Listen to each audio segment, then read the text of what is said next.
There's a pretty one, Ulysses.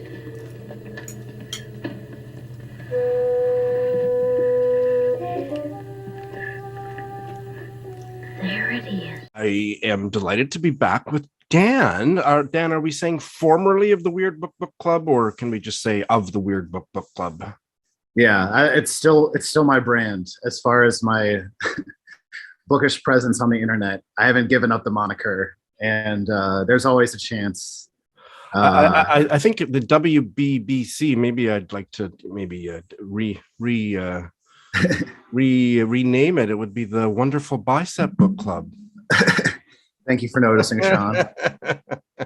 But we're not here to talk about your body. Well, everything's always goes back to that. But we're here to talk about a 1963 novel by an African-American writer who lived and wrote about living in Paris.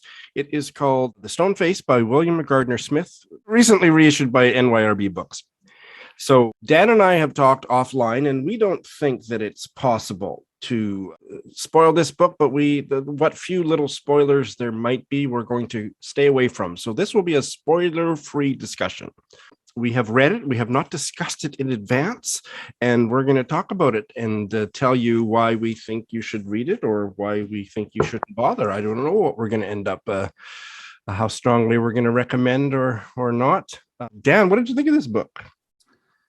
Yeah, it was, the thing that really sold me on it initially was it mentions in the promotional copy that in this book, it talks about, I would say, Algerian Revolution. I don't know if there's a specific name that it's usually referenced by, but in the I'm guessing like late 50s, early 60s, post-World War II. Yes. And according to my historical understanding, this was happening in a lot of different countries in Africa. Was, post World War II, there was this big push for national independence from their colonial oppressors. Powers that had, yeah, exactly.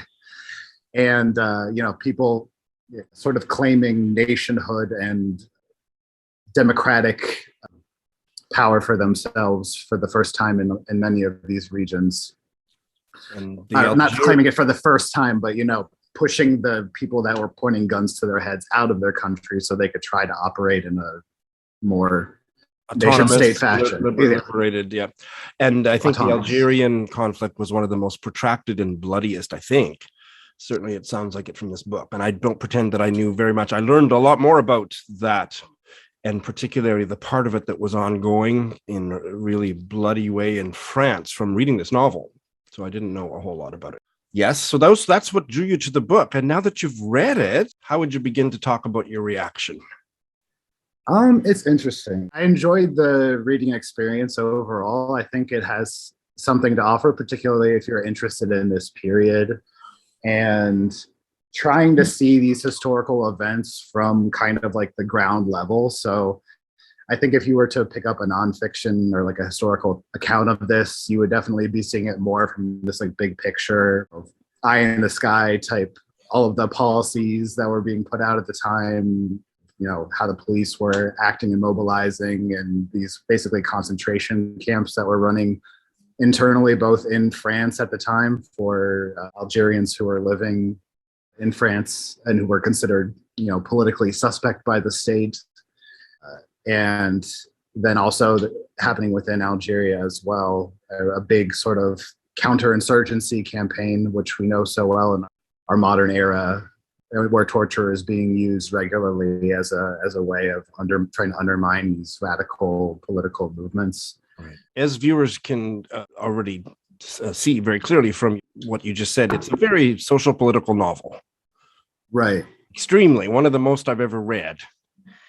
And I think maybe part of that has to do too with the author, William Gardner Smith, has a journalistic background. That's right. So it's interesting that he did a lot of different types of writing, it sounds like, throughout his career. And the main character in this story is also a journalist of sorts. He's writing kind of these fluff pieces for some magazine called He-Man, which actually is, I think it's kind of like a humorous interlude throughout the book. All these ridiculous topics he's having to like pump out X number of words on Right. while all this crazy shit is unfolding around him. Yeah. The protagonist, I think it's a very autobiographical novel. And the protagonist, his name is Simeon, is an African-American man who left America. At the opening of the novel, he arrives in Paris, and he has gone into kind of self-imposed exile from America because it's such a racist shithole of a country. And he finds that, like a lot of the author, but a lot of other famous African-American writers, Baldwin et al., found that living in Paris was just a real breath of fresh air and a sense of being out from under all of that racism and being able to kind of live their own lives and make their own way. And then it very soon gets complicated by the fact that he sees that the racism in Paris was against the Algerians, who looked white, but who were this colonial. It was all related to the war for independence of Algeria, and that he had an exemption as an African-American man in Paris, but that they were having just as bad, if in some cases not worse, treatment by French society and French police. So that's kind of the opening premise. Yeah, I liked it. I'm glad I read it. I found it very engaging. I don't think it was as successful as a novel as it was as just a real eye-opener. Like, I thought that the social politics of it were just fascinating. And I think I probably would have learned as much if it had been a memoir or some kind of a nonfiction piece. I didn't think that the novelistic, the potentialities of what could be explored in a novel, I don't think that was realized as well. But it was, I would say, a 4-star read for me. So, right. Yeah, I found myself thinking that too, is like, I almost wish, I think probably you get to make some more interesting creative choices if you are framing something as a novel, when you're pulling, obviously he's still pulling directly a lot from his own lived experience. Sure. And there are these sort of proxy characters for real life characters. I believe Benson is the name of the former author former African-American author who, once he moved to Paris, kind of took a break from writing to just sort of live his life. And he sort of expresses that he felt a big motivating factor of his artistic output initially too was the sort of reaction to the stress and the trauma of the hating for, his community and their right to political self-determination. It's framed as this like big choice throughout the book for pretty much all of the main characters, which is, what is a meaningful life? Can you be satisfied, living in an unjust world, as long as you are able to carve out one of the rare, as they come to realize, even rarer maybe than they expected, spaces where you're not subject, your body, your freedom is not subject to this constant regulation and scrutiny and physical violence and intimidation, or knowing that there are always going to be some person that is, the society and the freedom within that society is always going to be built upon the suffering of some other group. Right. Must you now, with that awareness, take up the struggle yourself, sort of live in solidarity? Can you have a satisfying life knowing that your freedom is predicated on the suffering of others, essentially? That is very well put, and I think that he explores all of that with a sophistication and literary and political prowess that I really enjoyed. Yes, and I didn't know very much about the Algerian situation. I had no idea of how brutal, how much their human rights were being abused in France, the Algerian people living in France. So that was an eye-opener, a shock. I mean, I wasn't surprised that it had been going on in Algeria. I just didn't have any sense that it had gone on to that degree of violence in France. That just shocked me. Yeah. And I think a lot of these people, all the characters are very sort of cosmopolitan, and they're aware, they're people of the world. They're paying attention to what's happening domestically, internationally, back in the United States where they come from, whether some of them kind of would rather remain blissfully ignorant if they could, just because it's sort of too much to have that weighing on their minds, knowing that they're enjoying freedoms that others can't. There's a moment where there is a wedding, and I don't think this is like too spoilery, but basically there's this great festivity. All of the friends are sort of gathered together and having a great time. And then they get word that Patrice Lumumba, who was a leader in the Congolese independence movement, I believe, he'd been assassinated by agents of the colonial power who were trying to keep the Congo under their control. Right. And once they kind of got that news, they couldn't sort of celebrate and separate themselves and pretend like that didn't involve them and it wasn't a reflection of a possible future for themselves. And I'm like reading this too. I mean, we're talking right now the day after the Kyle Rittenhouse verdict has been delivered. And there was a lot of lead up into that, sort of how this trial was being mismanaged. It was just obviously heading in that direction for a lot of the time. But then to just see this happen and this not guilty verdict being delivered and understanding the implications now of what will it mean to be a politically involved person in the United States and elsewhere too, when, you know, someone who, is on camera killing two people and injuring another one can be let go. We have not gotten much farther from that as, you know, a global society from what's happening in this book. As horrific as it sounds, it's elements and pieces of that are still happening every day. And I think we're just sort of more aware of that in our current media landscape. But, you know, these people back in the early 60s were having the same kinds of experiences. That is a really apt comparison to current events. I thought a lot about current stuff as I was reading it, but I didn't make the specific connection that you just did. But that is really powerful. For me, one of the most powerful sections of the book is, and I can't remember if it was after that wedding, but there's a scene where Simeon has got himself a stunningly beautiful Polish Jewish girlfriend. And when they hang out one night with some of his new Algerian friends, and I believe some other African-American friends, I can't remember that part, this discussion emerges where, oh my God, everybody's racism comes to the fore. That's probably the part of this novel that I will take away and remember for a long time. And that just struck me as being really insightful. Something that maybe couldn't be shown in nonfiction as well as it was shown in this novel.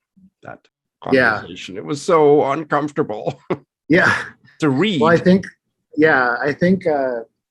I appreciated the messiness of the characters as a whole, and that's something that would be sort of, I think, kind of honed down in like a historical text, is like you're really focusing on the main points and outcomes and how they led to the next thing and the next thing.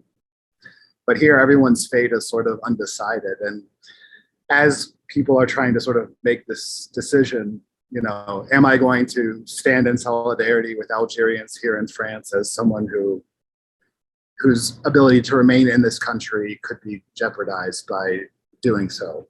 I think that central question that's being asked is, you know, what some of these folks express some like very ignorant viewpoints, and at the same time, like what impact can it was awkward in the moment, and there was this sort of reaction within the group where everyone was kind of saying this guy needs to think more about what he's saying and how he is articulating a response to trauma, like lived trauma, and how he's interpreting it and sort of spitting it back into the world. But is that this? It's not the same thing as what the French government is doing. And Sure. Yep. Like, what is sort of the greater threat, and what your decision to ally yourself with these people or these groups, what is that based on? Is it based on that they're like these perfectly virtuous angels, or is it based on the fact that you can see in aggregate these folks are being shit on by the powers that be? And, you know, that's the key and central concern that needs to be addressed first and foremost, and the rest can sort of develop over time. And I think that he made a lot of those conclusions in the way that he wrote that scene, and there was a little bit of, I guess we were in the mind of Simeon as he was kind of processing that. I felt the novel could have been a lot richer if we had seen, I thought Simeon's character was really well developed, and we saw that he had a process of growth and insight or whatever by the end of the novel, but maybe only him. We didn't really get the other characters. I didn't think were as full-bodied as the protagonist, and that I thought that was a missed opportunity. Because of that fabulous conversation, we could have seen, it was jarring near the end where we did enter into his girlfriend's consciousness just for a chapter or half a chapter. And it was the first time, as far as I can remember, that the point of view had shifted. But I think they could have done more with that, and it would have been even a bit, because I enjoyed the novel, but I didn't think it was an excellent novel. So that would be my criticisms. Was there anything that you didn't like about it, or that you... Yeah, I guess it did feel like a bit of a mixed bag, and maybe it's kind of a catch-22, because on one hand, I kind of liked I don't even know what the proper word for it would be, but sort of not randomness, but it's cutting through a broad swath of sort of like the mundanity of day-to-day life, adjusting to a new culture, becoming politically aware and active, dealing with past trauma on an individual and like socially, cultural level. There's just like a lot going on. And I think, kind of building off of what you're saying, only a few elements of that get really followed throughout the entire narrative. And I guess I would consider just the way it's framed, it really does feel like, if I was to sum up this book, I would say it's kind of the story of Simeon's, personal and political development, getting out of this phase of trauma and moving into a state of action and sort of deciding how he wants to carry his life forward. Yep. So without going into spoilers, it's interesting that the choice at the very end of the novel that the protagonist made is different from kind of what happened in the author's life. So that opened up, that's something I'd like to know, to find out more about. But certainly there are general things about being in exile or living outside your own country, some of which I could identify with, and none of the social political things translate into my reality as a Canadian living in Tokyo. But there were things about just feeling, in a sense, absolved of having to do anything back home, socially, politically, and that's been a big part of my journey recently, where I've gotten much more conscious about what a terrible place Canada is if you're not white. But more specifically, at a moment in time in that early post-colonial era, I just thought it really captured that and depicted people grappling with what that meant in their own lives in a way that maybe a little bit heady. There's a lot of intellectual stuff, but not just that. So I would recommend people that are interested in these kinds of issues in expatriate African-American literature that will check it out, because I think it's definitely worth reading. Did it make you want to read any of his other stuff? Yeah, actually, it's not clear to me. I know you mentioned this earlier, but this book has been out of print forever, apparently. Yeah. And it says in the introduction here that the hardcover edition goes for $629.99 on Amazon. So it's certainly, if for no other reason, I'm glad that it's just back in print, just because, it deserves to be freely available to anyone who's interested. And it mentions also towards the end of the introduction, he had gone back to the States after his service during World War II, I believe, and he had become more sort of like politically active and aware, and he was kind of getting more involved in sort of like socialist or communist movements in the United States. And then he went on back to Paris, and basically his passport was not renewed. Yeah, so he was considered too politically suspect to return to the United States. So almost that, at least long term. That's right. And it was very convenient that his passport expired and they could just say, sorry, and we're not going to renew it. Right. And it mentions that he did have an opportunity, I believe, to return to the United States briefly. I want to say this reporting, when he returned to the United States, became the basis for his book, Return to Black America, which came out in 1970. Okay. A fascinating study of the transformations among America's Algerians. He interviewed not only Stokely Carmichael, also known as Kwame Ture, and other Black Power leaders. So anyway, I'm just interested. This sounds like a more journalistic piece, and I'm interested to see how maybe his writing style might differ, or his framing of certain things might differ Sure. when he's talking to like real life political subjects. Yeah, because I understand that this was his last novel, and that more journalistic or nonfiction piece came out. That was maybe his last book.